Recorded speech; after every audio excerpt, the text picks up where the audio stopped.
विधानसभा के अंदर भी उनके कुछ विधायक होने चाहिए संसद में, भले ही वो अपनी पार्टी की आवाज बने हैं, एकमात्र सांसद भी हैं अपनी पार्टी के, लेकिन जिस तरह से बुलंद आवाज में अपनी बात को रखते हैं तो वो अब शायद ये चाहते हैं कि पार्टी अब बड़ा रूप लेती हुई दिखाई दे, मायावती का विकल्प बन सकते हैं, बीएसपी का विकल्प के तौर पर देखे जाते हैं। तो इसलिए भी उनकी जो पूछ है समूचे उत्तर प्रदेश में खूब दिखाई पड़ती है। जो दलित समुदाय के लोग उनमें विशेषकर आजाद को लेकर एक अलग तरह का माहौल बनता हुआ दिखा। भारतीय जनता पार्टी को छोड़कर मैं किसी भी दल के साथ गठबंधन कर सकता हूं, ये कहना था आजाद समाज पार्टी के मुखिया चंद्रशेखर आजाद का।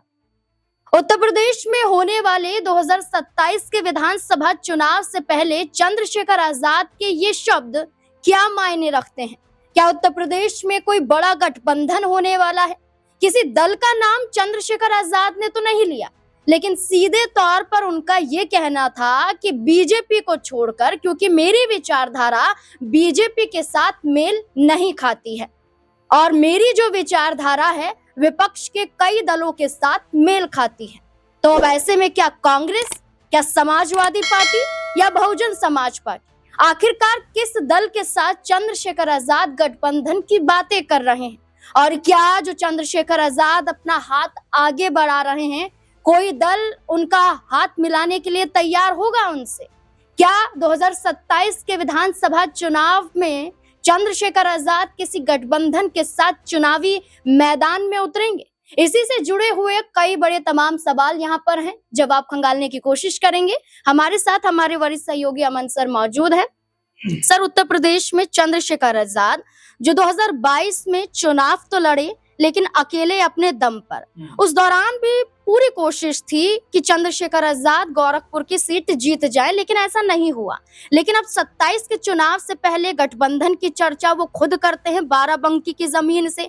क्या लगता है, क्या वाकई चंद्रशेखर आजाद को साथ मिलने वाला है या फिर एक संदेश पहुंचाने की कोशिश कर रहे हैं? देखिए, चंद्रशेखर आज़ाद आज की राजनीति के हिसाब से देखा जाए तो एक उभरते हुए लीडर हैं और जाहिर बात है कि संसद में जिस तरह से उनके नाम को लेकर चर्चा होती है, मीडिया में जैसे उनके नाम को लेकर चर्चा होती है, उससे ऐसा लगता है कि आने वाले समय के बहुत बड़े और मजबूत लीडर के तौर पर उनको देखा जाता है, क्योंकि बेबाकी के साथ में अपनी बातों को रखते हुए नजर आते हैं। और यही अंदाज जो दलित युवा हैं उनको खूब भाता भी है, पसंद भी आता है कि भाई चंद्रशेखर आज़ाद जो है वो हर एक मुद्दे को न सिर्फ उठाते हैं बल्कि जिस जगह पर अगर कोई जघन्य अपराध होता है तो वहां पर पहुंचते भी हैं और एक तरीके से उनकी आवाज बनते हुए दिखाई देते हैं। और ये तमाम बातें चंद्रशेखर आजाद को बाकी जो दलित लीडर्स हैं उनसे अलग न सिर्फ खड़ा करती हैं बल्कि मजबूत भी बनाती हैं। और इसी को लेकर आजाद अब जिस तरह से समूचे उत्तर प्रदेश का दौरा कर रहे हैं, कभी पश्चिम उत्तर प्रदेश, कभी पूर्वांचल में नजर आते हैं, कभी जो है तमाम उत्तर प्रदेश की जगह है वहां पर वो अपनी सभाओं को संबोधित करते हुए दिखाई पड़ते हैं। तो उससे आप ये मानकर चलिए कि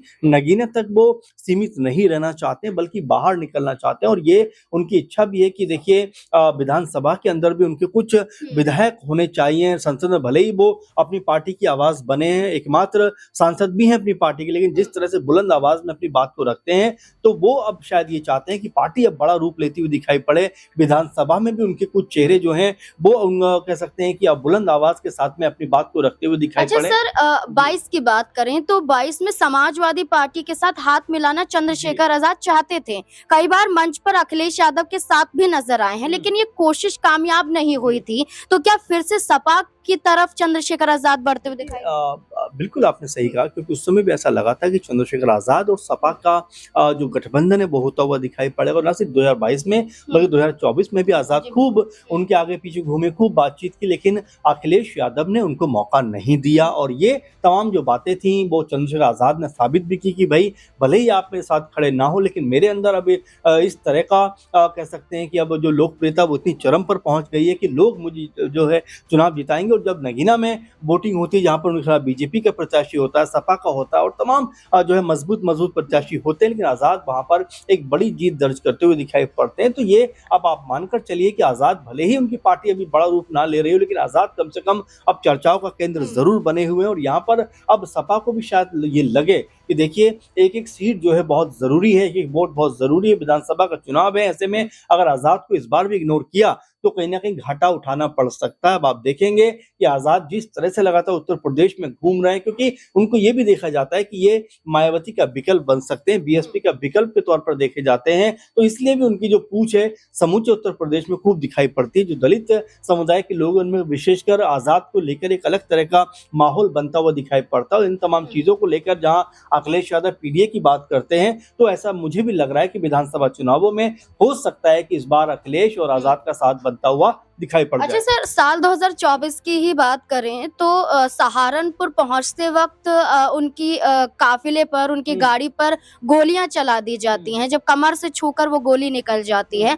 उस दौरान हमने कई बड़े नेताओं को देखा था जो मुलाकात करने पहुंचे थे, उसमें आजम खान भी थे। आजम खान ने फिक्र अदा की थी और इसके साथ साथ बीजेपी पर कहीं ना कहीं आरोप लगाया था, उनकी कानून व्यवस्था पर सवाल खड़े किए थे। तो तब आजाद और चंद्रशेखर आजाद की और आजम खान की जोड़ी देखी गई थी। तो क्या इस जोड़ी के बाद अब चंद्रशेखर आजाद का ऐलान कुछ और भी मायने निकाल सकता है? देखिए बिल्कुल आपको समझना पड़ेगा कि उत्तर प्रदेश में अगर आपको दलित के साथ में मुस्लिम समुदाय को जोड़ना है तो उनके जो टॉप के लीडर्स हैं उनको अपने साथ जोड़ना पड़ेगा। अब आप देखेंगे आजम खान की जो स्थिति है समाजवादी पार्टी में वो वैसी नजर नहीं आती जैसे पहली नजर आती थी। और जिस तरह से उनकी पत्नी ने यानी कि तंजीम फातिमा ने जो बात कही कि भाई वो तो हमारा पारिवारिक मामला है, हमारे घर का बच्चे जैसा है, तो जाहिर बात है कि आप ये मानकर चलिए कि आजाद को लेकर कोई ना कोई बड़ी भूमिका सपा के बाद अब यहाँ पर आजाद समाज पार्टी में बनती हुई दिखाई पड़ती है। उमर अब्दुल्ला पहले भी विधायक रह चुके हैं, लेकिन जिस तरह से वो तमाम जो कह सकते हैं कि दो जन्म प्रमाण पत्र के मामले में फंसे और इस तरह की चीजें हुई कि उनकी जो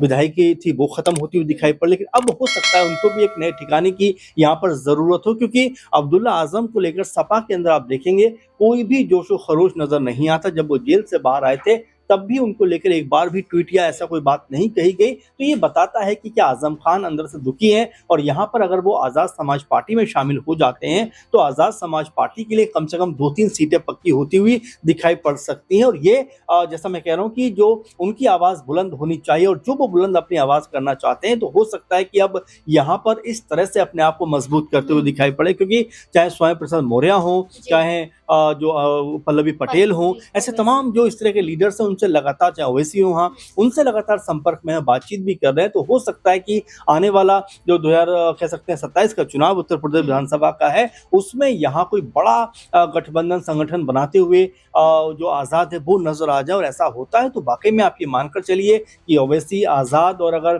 पल्लवी पटेल, इस तरह के स्वयं प्रसाद मौर्य, अगर इस तरह के लोग आते हैं तो बिल्कुल उसका फर्क पड़ता हुआ नजर आएगा। बिल्कुल, कई बड़े चेहरे हैं उत्तर प्रदेश में और चंद्रशेखर आजाद के एक संदेश से कहीं ना कहीं एक बड़े मौके को तलाशा जा रहा है।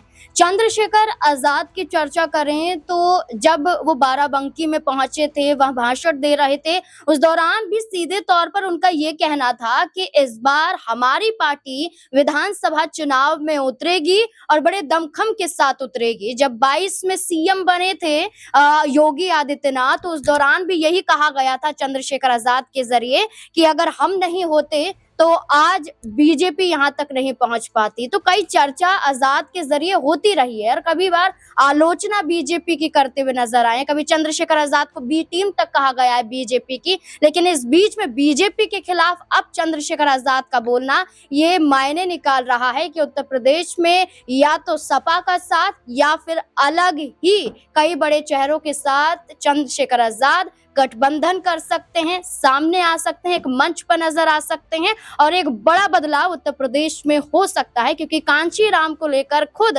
चंद्रशेखर आजाद ने कहा था कि वो किसी एक के नहीं बल्कि सबके हैं। अगर कांची राम की विचारधारा पर जो पार्टी चलती है वो सबके हैं। तो अब देखना होगा कि अब अगला कदम क्या होने वाला है विधानसभा चुनाव से पहले चंद्रशेखर आजाद का।